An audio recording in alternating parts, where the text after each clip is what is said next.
সবটুকু লক্ষ কোটি গুনাহ বাড়াই আপনার বন্ধু নবীর খিদমতে কবুল করুন। আমিন।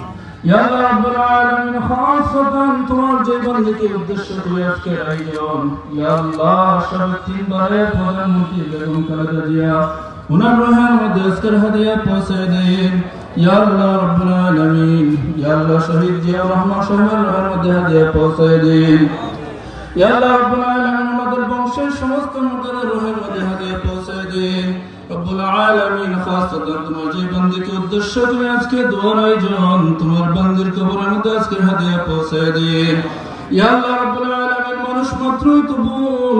খালেদা জিয়া এমন জীবন গঠন করেছিলেন, ওনার জীবনের ওনার সৎ কর্ম, নেক কর্ম, ভালো কর্ম, দুর্নীতির ঊর্ধ্বে থেকে উনি মানুষের হৃদয় জয় করেছিলেন বলে মানুষ ওনাকে ভালোবাসা উজাড় করে, শ্রদ্ধা উজাড় করে দিয়ে ঢাকার রাজপথ লুকিয়ে লুকানো করেছে।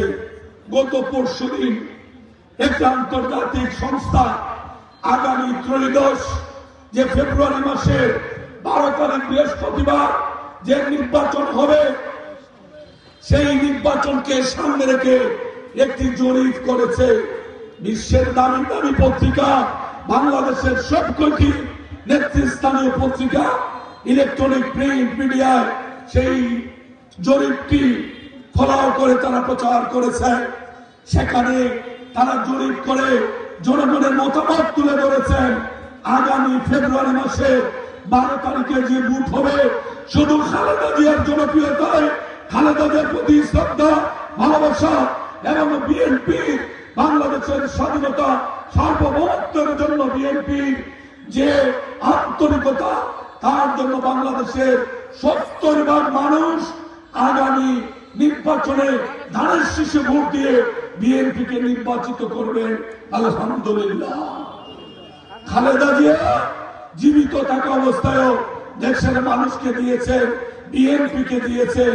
আজকে উনি শাহাদাত বরণের পরও বাংলাদেশের গড়ে গড়ে মা বোনেরা যেখানে বসছেন, আলেম ওলামারা যেখানে বসছেন, বিভিন্ন বয়সের মানুষ যেখানে বসছেন, একই আলোচনা খালেদা জিয়ার জীবনে এত কষ্ট স্বীকার করেছেন। হাসিনা এবং আওয়ামী লীগের অনেক কটুবাক্যে উনি জর্জরিত হয়েছেন, মিথ্যা মামলা জেলে গিয়েছেন, উনি হামলার শিকার হয়েছেন। কিন্তু উনার জীবদশায় খালেদা জিয়া কোনোদিন একটি কটুবাক্য উনার প্রতিপক্ষের জন্য উনি ব্যবহার করেননি।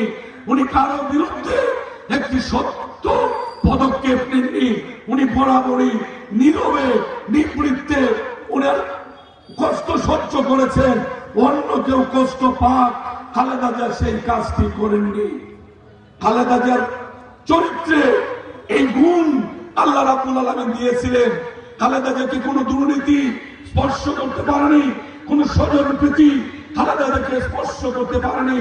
লক্ষ্য করুন, বেগম খালেদা জিয়া হাসিনার দেওয়া মিথ্যা মামলায় 6 বছর 26 মাস কারাগারে, বাকি সময় ছিলেন গৃহবন্দী। কিন্তু হাসিনা পালিয়ে যাওয়ার পরে, আওয়ামী লীগের নেতৃবৃন্দ পালিয়ে যাওয়ার পরে, আওয়ামী লীগের 300 এমপি মন্ত্রীরা পালিয়ে যাওয়ার পরে, অতি উৎসাহী পুলিশ থানা ফেলে পালিয়ে যাওয়ার পরে সারা দেশ যখন অরক্ষিত, তখন খালেদা জিয়া ছিলেন এবার কেয়ার হাসপাতালে অসুস্থ বিস্তার বেড়ে মৃত্যুর সাথে পাঞ্জা লড়ছিলেন। ঠিক সেই সময় উনি জানলেন হাসিনা পালিয়ে ভারতে আশ্রয় নিয়েছে, এমপি মন্ত্রীরা যে যেভাবে পারে পালিয়েছে, দেশ আজ অরক্ষিত। খালেদা জিয়া সেই সময় সিদ্ধান্ত নিলেন, উনি নীরব থাকতে পারলেন না। ডাক্তারকে বললেন, তোমরা আমার বক্তব্য রেকর্ডের ব্যবস্থা করো, আমি অসুস্থ, আমি বাইরে যেতে পারছি না। কিন্তু আমি জাতিকে আহ্বান জানাতে চাই, জাতি যেন শান্ত থাকে।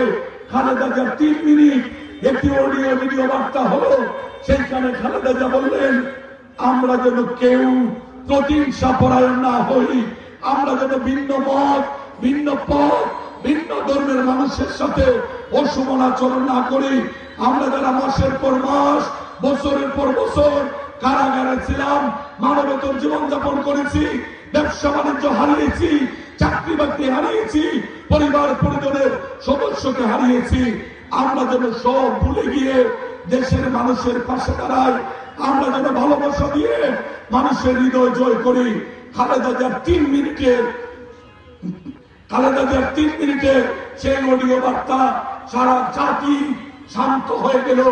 আমরা একে অপরের পাশে দাঁড়িয়ে সমস্ত জাতিকে আশ্বস্ত করে বাংলাদেশে কোন একটি জায়গায় কোন আওয়ামী লীগ বা ভিন্ন মত ভিন্ন ধর্মের কোন মানুষকে আমরা ক্ষতিগ্রস্ত হতে দিলাম না।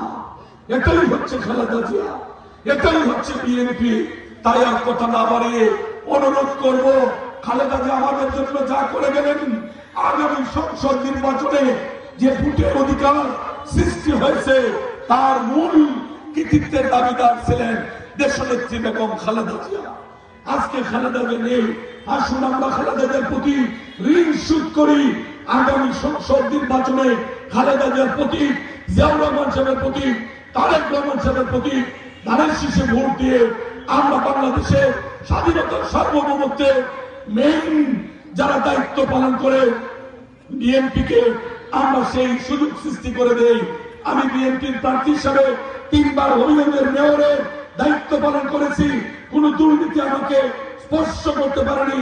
মাগরিবের পূর্ববর্তী সময়ে ম্যাডামের জন্য দোয়া হবে, দোয়ার পূর্বে আপনাদেরকে সামনে রেখে আল্লাহকে সাক্ষী রেখে ওয়াদা করছি 3 বার মেয়র থাকাকালীন দুর্নীতি আমাকে যেভাবে স্পর্শ করতে পারেনি, যদি আপনাদের খাদেম হিসাবে খেদমত করার সুযোগ পাই, ইনশাআল্লাহ ভবিষ্যতে কোনো দুর্নীতি আমাকে স্পর্শ করতে পারবে না।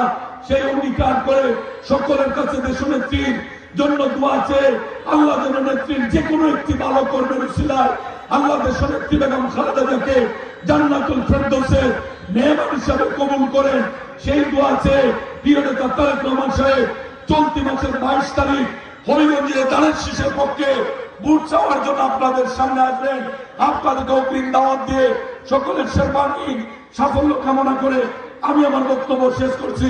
আল্লাহ হাফেজ। বাংলাদেশ জিন্দাবাদ। আসসালামু আলাইকুম ওয়া রাহমাতুল্লাহ।